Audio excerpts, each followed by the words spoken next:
Okay, what have we got here?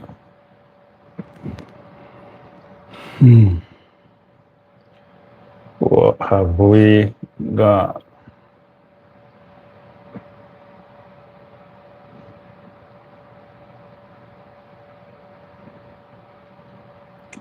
Let's see who is joining and who is not.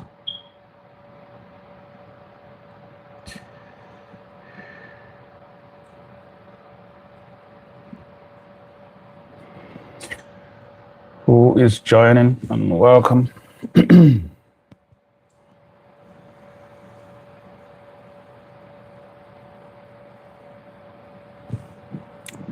Let's get to see you.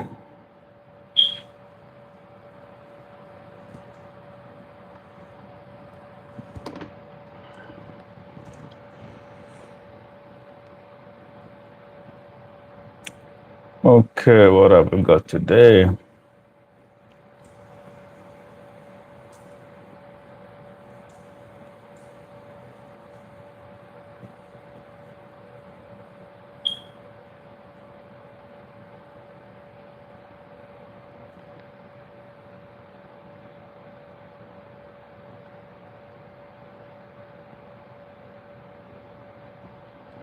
What have we got?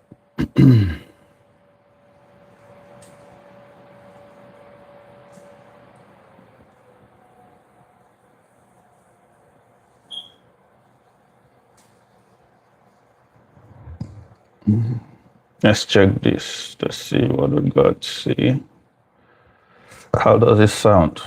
Imagine you're 26, living in a country that still has 1.40489 billion people, yet its population just shrank by 3.39 million in a single year. Births fell to 7.92 million in 2025, while deaths hit 11.31 million. That is not just a demographic stat, that is a psychological event. It changes how families think, how workers panic, how parents pressure their kids, and how governments plan for the future. Now add this. China's officially reported urban youth unemployment rate for 16 to 24-year-olds, excluding students, was 16.9% in February 2025, after the data series had already become politically sensitive enough to be paused and reworked in 2023. In other words, millions of young people. Let's upload this. Looks good.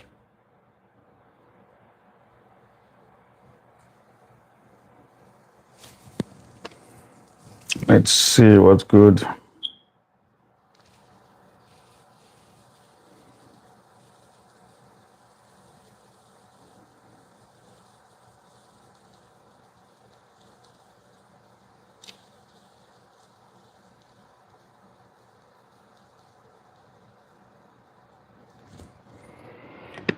What's up, guys? What's good?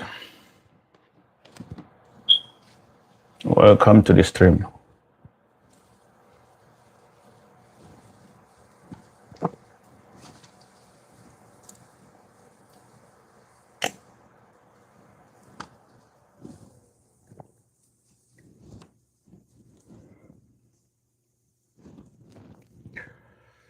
Okie dokie. Let's do this quickly.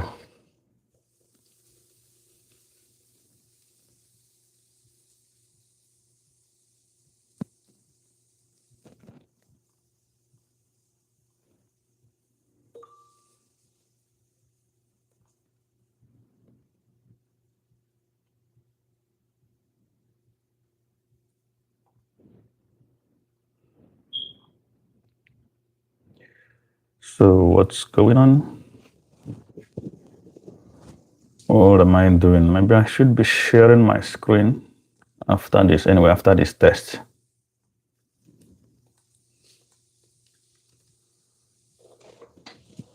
After this test.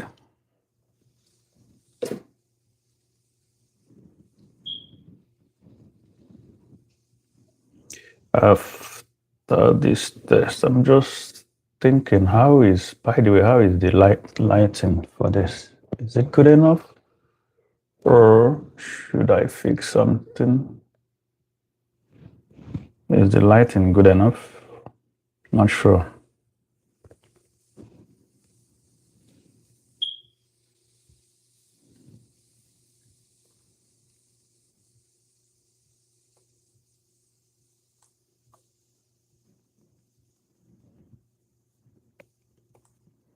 Not sure, but maybe.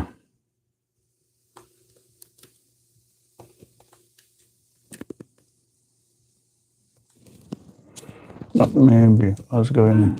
That there's a viable through plan with an objective that can be achieved or has a viable prospect of being achieved. These are the principles that I applied to the decisions that I made over the weekend. Okay, so let's go. Not to get involved Quite early in the morning. offensive strikes of the US and Israel. What have we here? I applied separately to the separate decision and a separate request from the US to be able to take defensive action in order to hit the launchers for the missiles that are currently going into allies, countries in the region, and currently threatening our citizens and our service personnel. And I stand by both of those decisions. I repeat, I am not prepared to commit our military service people to action unless I am sure that what they're doing is lawful and has a viable basis. We can discuss what the law is on another occasion, but the law is what it is, and they deserve to know that their Prime Minister cares and pays attention to whether what I'm asking them to do is lawful, and I will always do that. The Prime Minister continuing to set out his thought process why the UK government took the decisions it's made over the last couple of days, just saying in the last few moments there that this government does not believe in regime change from the skies. We're just going to step away from what has been discussed in the Commons to reflect again further on the news that we brought you a short while ago that Qatar says it has successfully shot down 2 Iranian aircraft. Let's bring in our lead international presenter, Yalda Hakim, who is in Jerusalem for us. Yalda, how do you judge the significance of this news coming out of Qatar?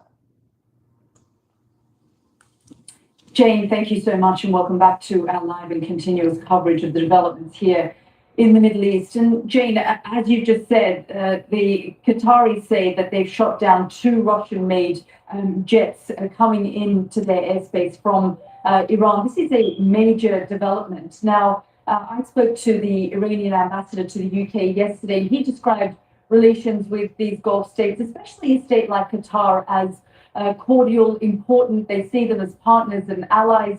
Even before this conflict began, Qatari authorities were always communicating and talking with the Iranians. This is a major escalation now. We knew that Iran would be launching missiles and projectiles towards Qatar and into the Qatari airspace because their target really is the American base, Al Udeid, which is based in Qatar.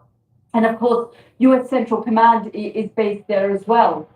But this is a major development. I'm just going to read you the statement that's just come in from the Qatari Ministry of Defense. It claims, as we've said, that its forces have shot down 2 Russian-made Su-24 aircraft from Iran. They say they also successfully intercepted 7 ballistic missiles through air defenses and intercepted 5 drones by Qatar Emiri Air Force and Qatar Emiri Navy forces, which targeted several areas in the state today. The ministry says the threat was addressed immediately as all missiles were shot down before reaching their targets. It also urges citizens, residents, and visitors to remain calm. So this is a major, major development. During the 12-day war, we saw the Qataris coordinate in many ways behind the scenes, working with the Americans, working with the Iranians, especially when the Iranians retaliated against the airbase in Qatar. It was much more coordinated. But of course, we've seen in the last 36 hours or so, we've reached the 57th hour, as the US Defense Secretary said, of this conflict. And it does feel like this is now getting much deeper, much more complicated in terms of what the Iranian regime is targeting and who they're targeting. And certainly for the Gulf states, they are doing what they can now, coordinating to defend. Okay. This is a major development. So we are trying out this live. Let's see. shot down 2 Russian-made jets coming into their airspace from Iran. They've intercepted 7 ballistic missiles through air defenses and intercepted 5 drones using their Air Force and Navy as well. Yeah, we have an image of one aircraft similar to this, apparently. We can just bring this to our viewers now. These are the Su-24 aircraft, which are apparently very similar or indeed the same kind of aircraft that Qatar says that has shot down 2 of these from Iran. And we may break away after any moment because we're expecting to see them. If you are joining, let's see. It's very difficult, isn't it? As you say, I'm gonna start sharing my screen soon. But for now, I'm just doing the preliminaries.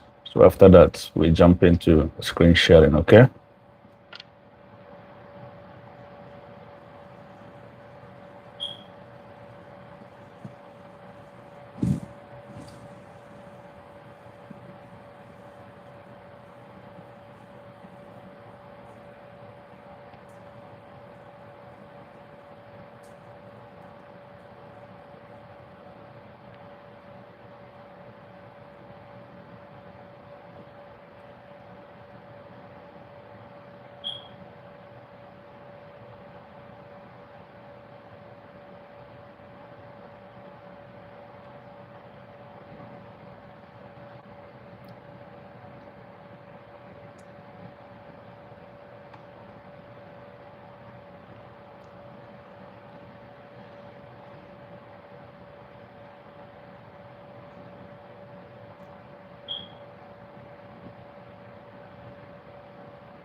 Let's check it out.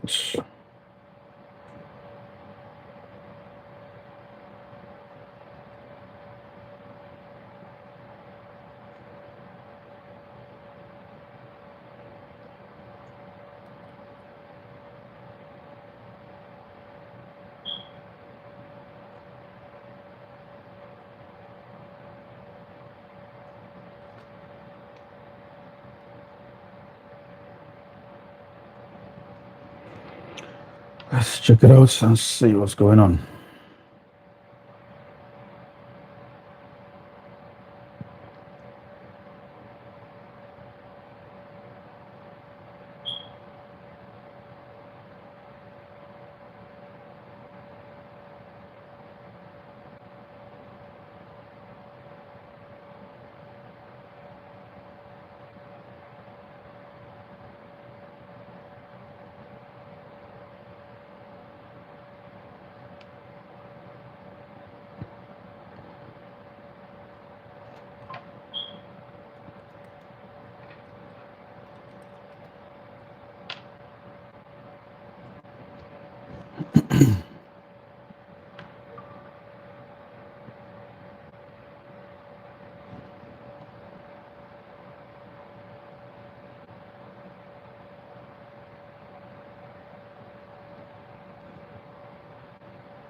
Okay, so it's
Okay, what are we doing?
Okay, dokie. So got one in, one out, one in, one out. That's all. It's all good. So we're gonna improve.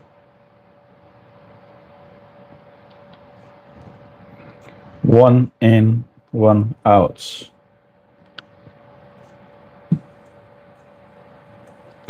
One in, one out. Let's see.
Okay, let's go.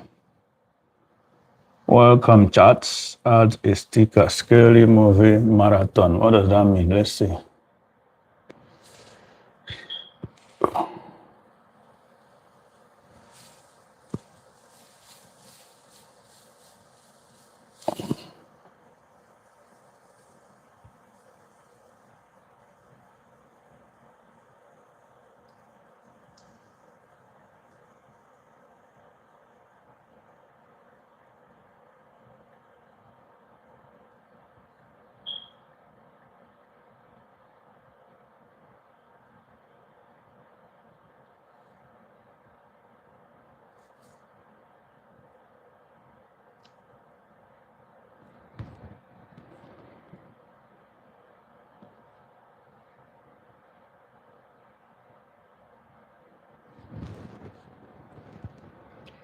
Why is it there?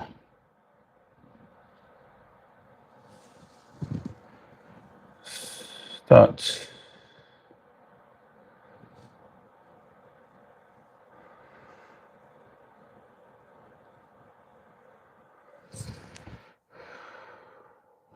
Okay. Right, so let's see.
A refugee flow towards Azerbaijan and Turkey. There will be a cyber war element to this. A lot of cyber attacks against Iran, and the Iranians are pretty good at cyber themselves, so they will be using cyber attacks. There's transport disruption, which will go on for some time. It's in just the Gulf itself. its air transport in the whole region is going to be disrupted for some time. And then there's the question of energy and the effect it will have on the world economy. Not too dramatic at the moment, and it may not be too dramatic for another few weeks. But if this goes on for another few weeks, as President Trump indicates that it will, then the effect on the world economy might be really quite severe. So there are any number of ways in which already the sheer scale of this operation, this war, which has now become a regional war of Iran versus pretty well everybody else, that war itself is already having knock-on effects in other areas. So as Middle East crises go, this is less contained than most. If you remember when the Gaza crisis began in 2023, the initial reaction of the Western world was to try to contain it, trying to actually get some good out of this awful atrocity on the 7th of October and contain the effect. In this case, the effects are already beyond being easily contained. So it's a difficult one, and this is certainly the most significant war in the Middle East, I guess, since certainly 1991, the Gulf War of 91, not necessarily 2003, but the 1991 Gulf War was very significant in other ways. Well, yes, that 1991 Gulf War between Iraq and Kuwait and the fallout of that as well.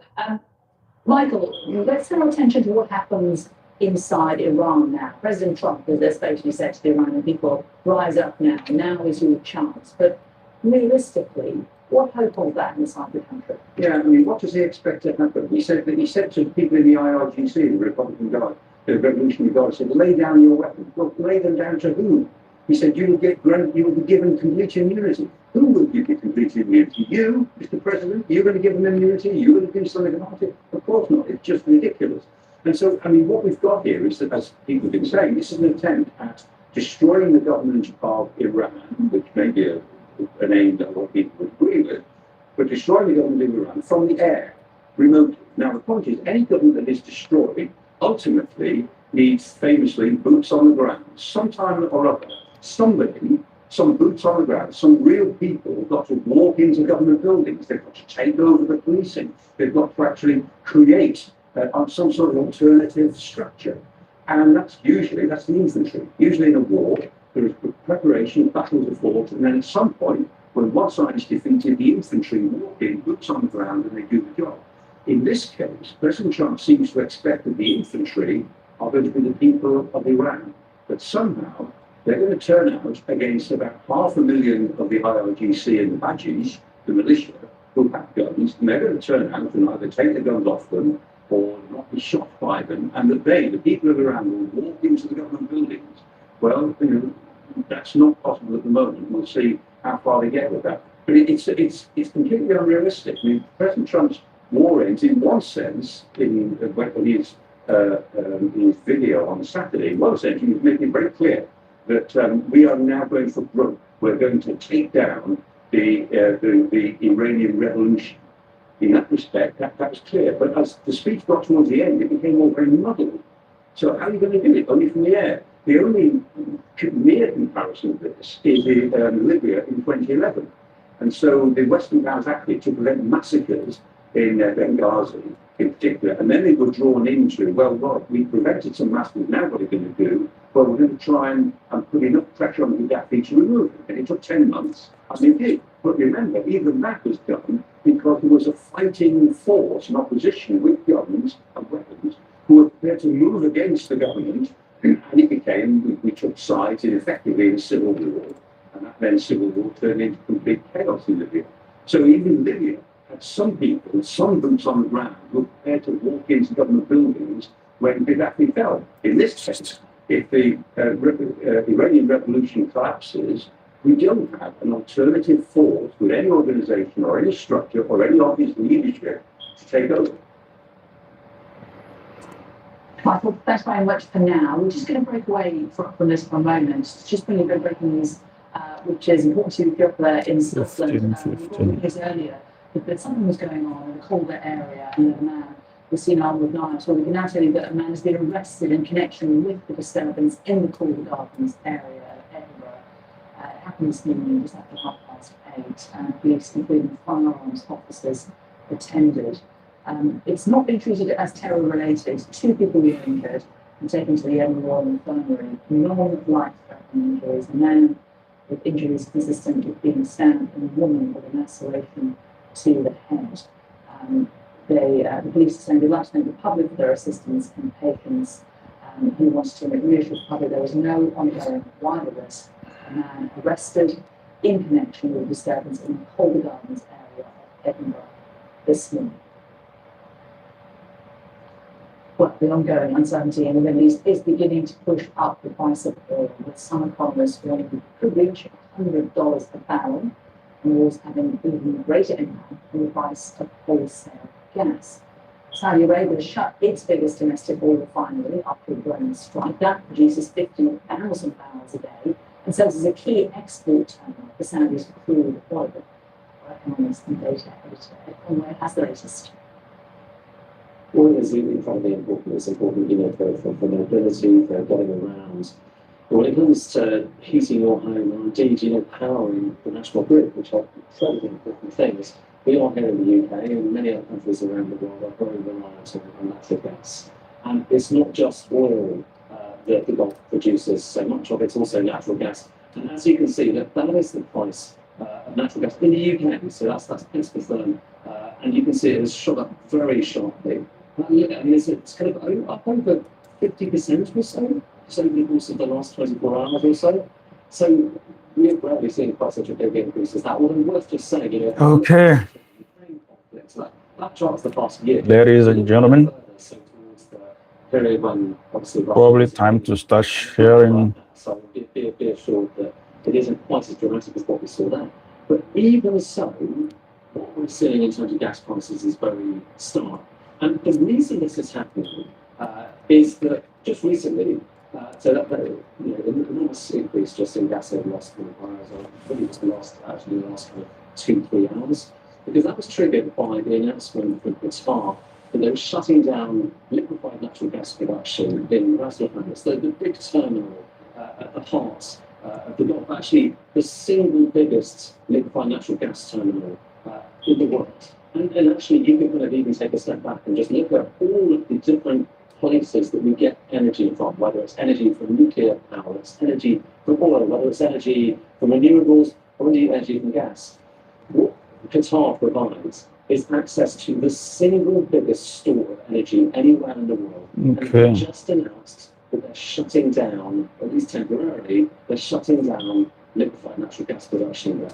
And why does that matter for the UK? It matters because although the majority of our gas comes from the North Sea, whether from the UK's part of the North Sea or increasingly from Norway's part of the North Sea, as the years go on and as the North Sea starts to decline as a sector at the moment, we are becoming more and more reliant on liquefied natural gas, which is basically the kind of gas that you don't put through a pipeline, you put it into a ship and then send it over. We're going to be more reliant on that stuff coming across from the United States and, yes, from Qatar. And in fact, this year, we are expecting more or less, based on the current set of contracts, be getting about 10% of our gas from Qatar.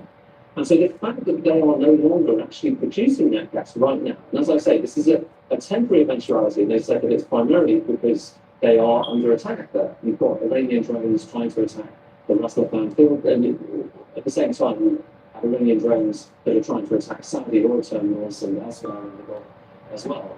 And the fact that that's happening, even temporarily, is the main explanation for that shock increase in gas prices in the UK. But I guess what this underlines is this is obviously happening thousands of miles away, but the economic implications already from what we're seeing in the Gulf are stark. There you can see pictures of the drone attack. It's believed that the drone actually didn't hit the target, but parts of it came down on that is in Saudi Arabia, so that's an oil terminal. But at the same time, just not far from that particular place, we also have Qatar and its gas terminal. And given that we have so much reliance around the world on the Gulf, given that what we're talking about here isn't just the gas that's going into our boilers, isn't just the gas that's going into our power station, but it's also petrochemicals that we're using for pharmaceuticals, we're using them to make plastics, we're using them even make fertilizers that are providing the food that we need to eat. It's worth just remembering that this has enormous consequences all around the world.